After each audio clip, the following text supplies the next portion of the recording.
Hey everyone. Renal physiology was something that I actually struggled with as a student, so hopefully we can go through it together and understand some of the basics of renal physiology. First, we'll have a look at renal structure and anatomy. So, the kidney is separated into the renal cortex and the renal medulla. And both of these are covered by a layer of connective tissue called the renal capsule. Here we have the renal artery, the renal vein, and we have the renal pelvis, which is this kind of structure here, which then feeds into the ureter as it drains urine that way. Now, at a microscopic level, we have here a diagram of the nephron. The nephron is often called the functional unit of the kidney, as it essentially performs the functions of the kidney, and these include regulating water balance, electrolytes, and the acid-base status of the body. And the nephron itself consists of the glomerulus, which is this structure here, the proximal convoluted tubule, the loop of Henle, the distal convoluted tubule, and the cortical collecting ducts. Here. So just to note, it's the glomerulus and the proximal convoluted tubule often lie in the renal cortex, and as the loops of as it converts into the loop of Henle, they kind of dip down into the medulla, and they come back up to the cortex, and finally the collecting ducts kind of drain, starting in the cortex, and they drain to medulla, which then leads to the renal pelvis and the ureters. So blood flow is filtered through the glomerulus, and this filtrate is actually modified as it travels through the tubular structures of the kidney and forms urine. We will talk more about these modifications in a little bit. But taking a closer look at the glomerulus, we see that we have two arterial structures complexing in the middle with this epithelial layer, or these biepithelial layer. So leading towards the glomerulus is the afferent, which means leading towards arterial. So afferent forms the glomerulus, and then it comes away, and this leaving glomerulus is the efferent arterial, meaning leading away. Here we see that we have a special layer, or two layers of cells, and like any organ, we have a visceral layer, and that is made up of podocytes, and it's visceral because it's lining just on top, or lying very close to the endothelium, and it's separated by a space which is known as Bowman's space. We have a parietal layer which is just made up of simple squamous epithelium. Squamous. So we have a visceral layer of podocytes, a parietal layer of simple squamous epithelium, and this is separated by Bowman's space. And Bowman's space is essentially what collects the filtrate, and it leads towards the proximal convoluted tubule this way. And so how does the kidney actually know what to filter? So if we zoom in on this kind of area here, this area here, that's what we want to see. We will actually be able to see the filtration apparatus, as it's called. And the filtration apparatus is made up of three layers, and it's how the kidney actually determines what to filter from blood. So the first is an endothelial lining of blood vessels, and it's an endothelial lining because it complexes with blood. So blood is here, the blood vessel, and what's special about this endothelial layer is that it's actually what's known as fenestrated. It's got holes. So this is the first layer, and it allows for nutrients to move from the blood vessel into Bowman's space on this side. The second layer is a very thick basement membrane.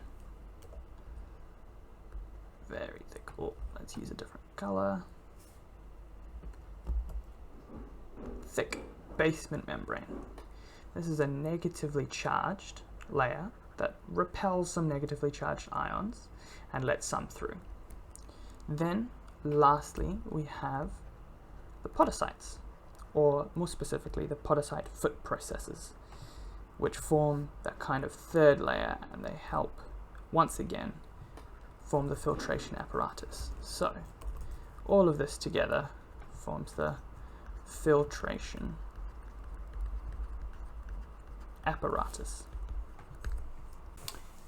So now that we know a little bit more about the kidney and the nephron, I'll just point out how incredibly important they are. So the kidney creates approximately 100 mils, 100, oh my god, if I could just write that better, 100 mils of filtrate every minute. And we need to reabsorb almost all of that, otherwise we would just simply dehydrate ourselves within a couple of minutes. And the nephron absorbs 99% of the 100 mils, which means we are left with approximately 1 mil urine per minute, which we excrete as urine. Of this, the proximal convoluted tubule is responsible for 66%, the loop of Henle about 25%, the distal convoluted tubule 7%, and the collecting ducts just about 1%. And we'll talk more about this in detail, but just rest assured, the kidneys are incredibly important. So now let's move on to the fun stuff.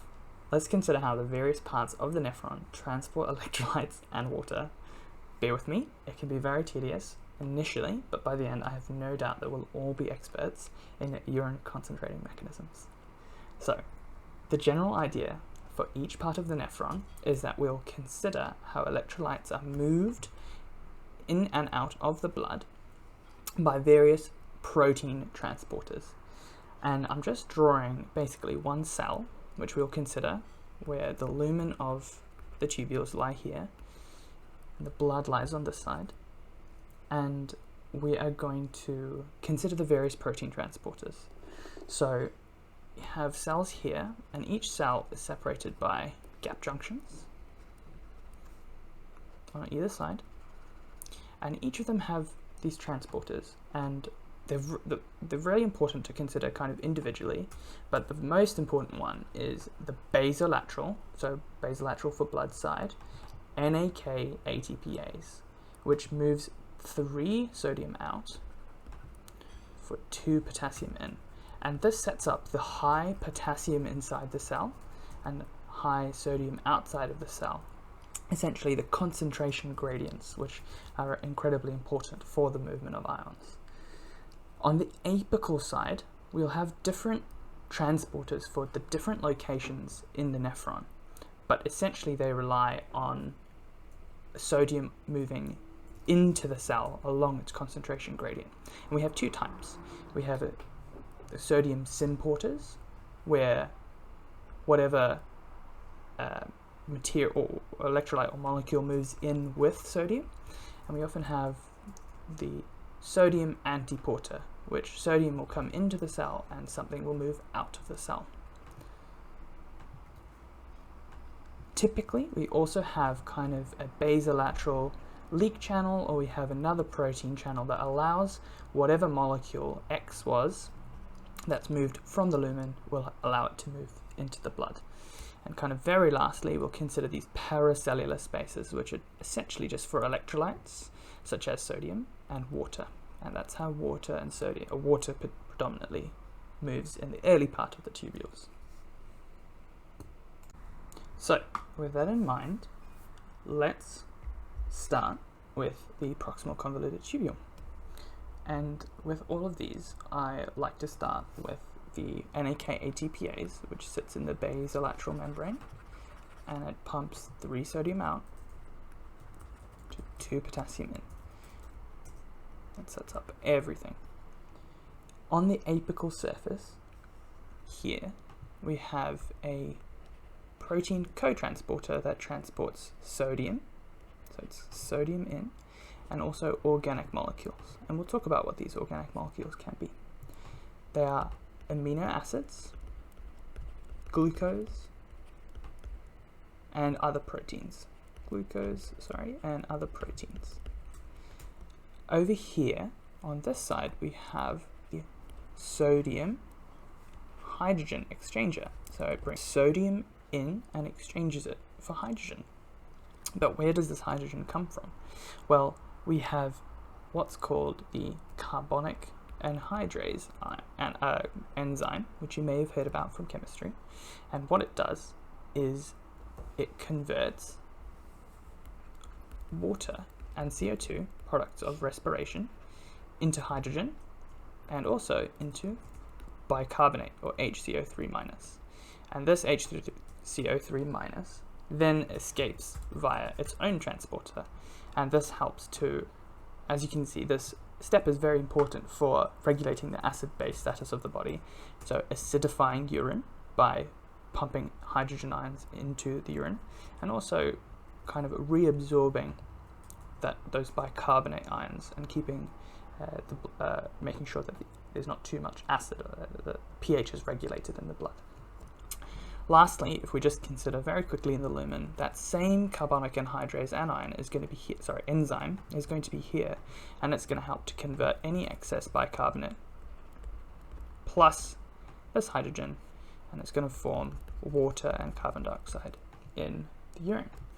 So in terms of the role of the proximal convoluted tubule, we have absorption. I forgot to mention, we have the absorption of sodium chloride and H2O isotonically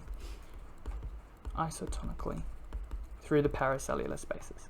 So the proximal convoluted tubule is responsible for 65 to 66% of water and sodium reabsorption. This is done in an isotonic manner, which means the tonicity of the blood is unchanged. It is responsible for complete absorption of amino acids, and glucose, in the absence of any pathologies. And it's an important regulator of the acid-base status of the body, because it's the first step and the first modification done to the urine. So now we'll have a look at the loop of Henle. And it's important to note that the thin descending loop is impermeable. We'll just have a look. The thin descending loop is impermeable to ions, which means ions cannot leave the lumen. And therefore, as we travel down, the lumen gets more concentrated as it travels down. And in contrast to this, the ascending loop is very permeable to ions, but it's impermeable to water. So we have a decrease or a dilution in the concentration as it goes up. So here, water travels out, but here, because water cannot travel in and out, we have ions coming out of the blood. Ions, so sodium and electrolytes. So going back to the cells at a cellular level, we have the basolateral NAK ATPase moving 3 sodium out, 2 potassium in, and that sets up the concentration gradient for the important molecule, which is the triple cotransporter. So it is going to move 3 ions. So it's going to be 1 sodium, 2 chloride, and 1 potassium into the cell. In the ascending loop of Henle, we also have this potassium leak channel, which leaks here. And what this does is has a twofold effect. And that twofold effect is to provide firstly, a positive charge in the lumen. So this was the lumen. Provides a positive charge, and it helps to cycle this cotransporter. It helps to continue this cycle of increasing, of absorbing the sodium and the chloride. And what this in turn has, this positive lumen, so returning to this positive charge, or the slight positive charge in the lumen, what effect it has is essentially to help the absorption of positive anions like sodium, potassium, magnesium, and calcium via this paracellular junction. So this positive charge kind of pushes on these and helps them to be reabsorbed in the loop of Henle. So to kind of summarize the effects, about 25% of water and sodium is reabsorbed here, 25% of H2O, and sodium is reabsorbed. And what else happens is this paracellular transport of sodium, potassium, magnesium, and calcium. And I did forget to draw very quickly that there's also a leak channel in the base. So this helps to maintain both the concentration gradient, this positive luminal charge, and helps to recycle this triple co-transporter. So moving now to the distal tubule, we once again have the NAK ATPase, which sits in the basolateral or blood side, moving 3 sodium out, 2 potassium in, and this is the lumen, and this is the basolateral blood side. And here we have a co-transporter in the distal convoluted tubule, which moves sodium and chloride into the cell, along sodium's concentration gradient into the cell. We also have an additional apical transporter, which is actually just a calcium channel, which helps move calcium, reabsorb calcium into the cell. And what happens is in the basolateral surface, we have a calcium-sodium exchanger. So sodium comes into the cell and calcium leaves. So this is essentially how calcium is reabsorbed into the blood, and the distal convoluted tubule is responsible for almost all of the calcium reabsorption. Of course, there's a little contribution from the loop of Henle, but this is where we get most of the calcium from, or should I say reabsorbed calcium from. It's important to note that this ratio, the NCX here, the sodium calcium exchanger, actually reabsorbs for every 1 calcium that it brings into the blood, it has to return 3 sodium inside the cell. And what happens again, like the loop of Henle, is that we have the lumen of the tubule has a slight positive charge due to the movement of these chloride ions, which, if you can remember, the chloride ions are negative. So chloride, the negative moving into the cell, causes this slightly positive luminal charge, and we get some paracellular meaning beside, paracellular movement of magnesium. And to kind of summarize the functions, about 6% of sodium and water is reabsorbed here. And mostly the distal convoluted tubule is most important for calcium reabsorption.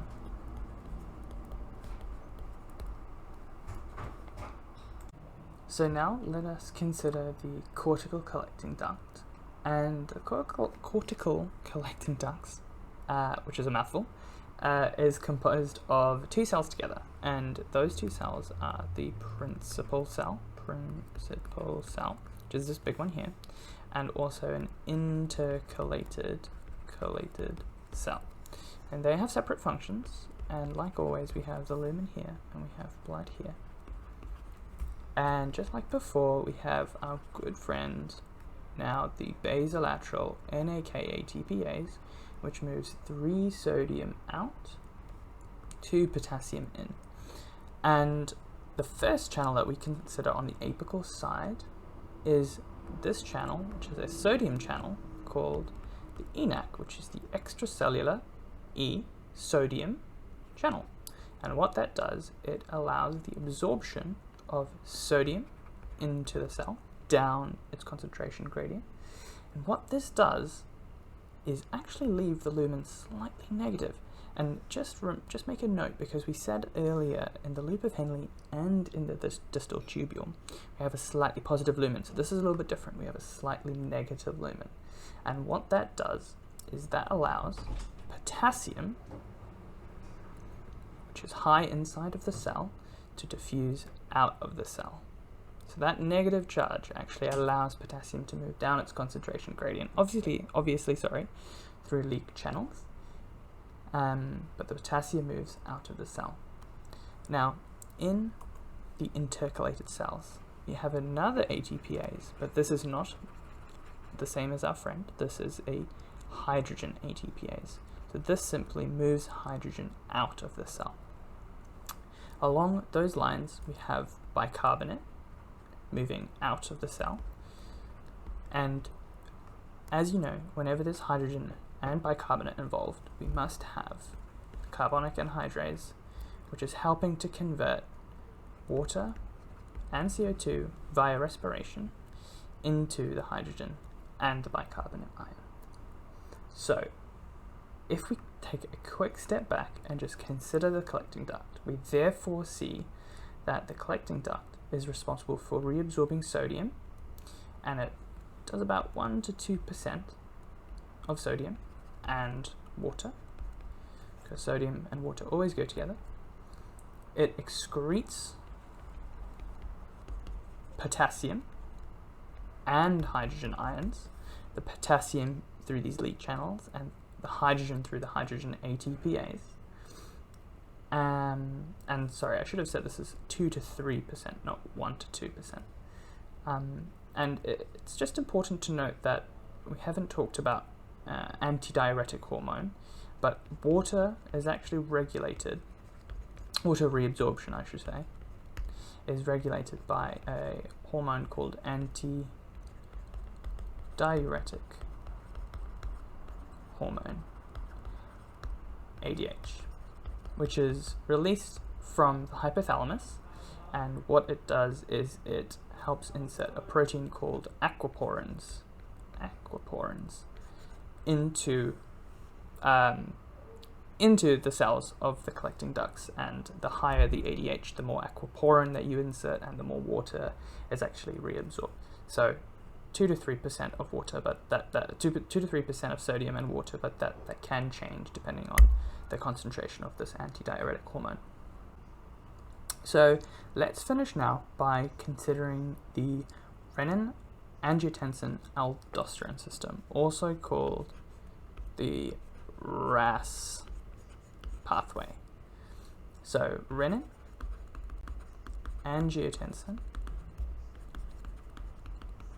aldosterone system. And what the RAAS system does, and its main aim, and this is really important, is to increase the blood volume. And it does so by increased reabsorption of sodium and water, while also excreting, or I should say, excreting potassium and hydrogen ions. So how is the RAAS system stimulated?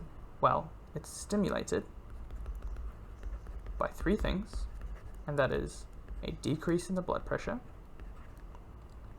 it is a decrease in sodium chloride delivery to the distal tubule,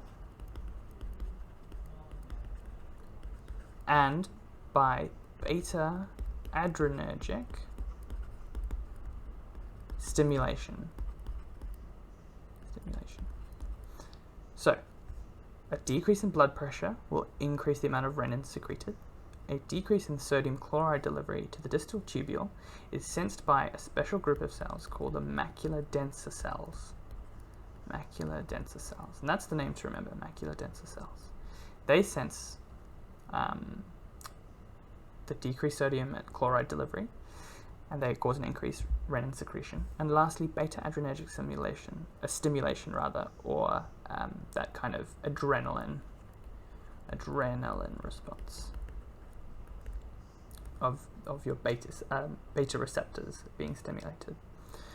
So, renin is secreted by the juxtaglomerular apparatus, which I'll rename as JGA, and these cells lie in the afferent arteriole. And the diagram that I drew earlier, scroll all the way back up, shows right here, this location here is really important, where the macular denser cells line here. And these macular denser cells are going to sense the sodium chloride delivery, and what they do is they send signals to the afferent arteriole, and this one is the afferent arteriole, where the juxtaglomerular apparatus sit, and they are what that is what secretes renin. And what renin does is renin allows angiotensinogen, which is made in the liver,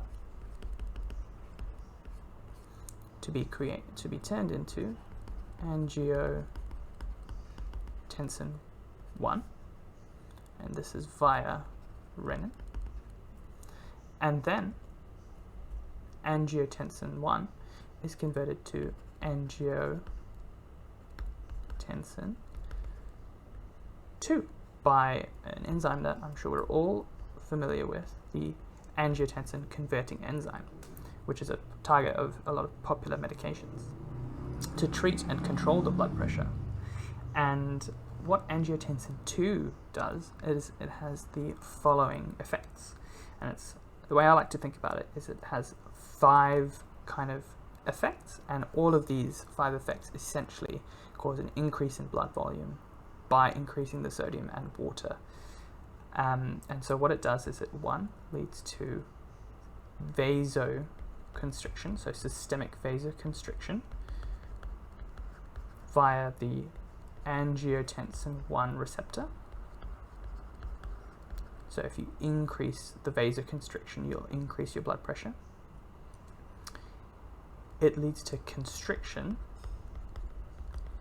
of the efferent, so leading away, arteriole, and what that leads to is an increase in the filtration of fluid, of plasma coming through the glomerulus. It stimulates this, and therefore leads to increased ADH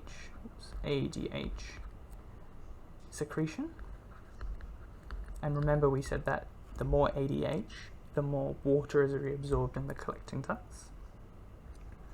It stimulates the sodium hydrogen exchanger in the proximal convoluted tubule, so you're going to reabsorb more sodium and you're going to secrete more hydrogen. And lastly, it stimulates a very important molecule, aldosterone, to be secreted from the adrenal gland. And aldosterone is really, really important because it is going to do 3 more things, which is the way I think about it. Angiotensin-2 causes 5 things, and this aldosterone causes 3. And there's 3 things that aldosterone does. Aldosterone is it stimulates the NAK ATPase to increase the absorption of Na. Remember, we are absorbing 3 Na, so it stimulates the NAK ATPase. It increases the activity of the ENaC channel in the collecting duct, which means more sodium is reabsorbed from the lumen. And lastly, it increases the rate of the hydrogen ATPase, so causing an excretion of more hydrogen.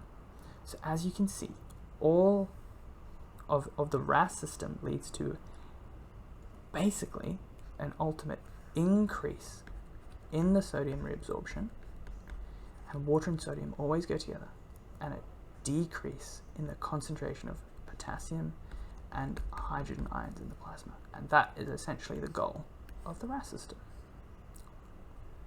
Excuse my poor drawing. So there we are. That's an intro into renal physiology, and we'll leave it there for now. I hope you enjoyed, and thank you very much for your time.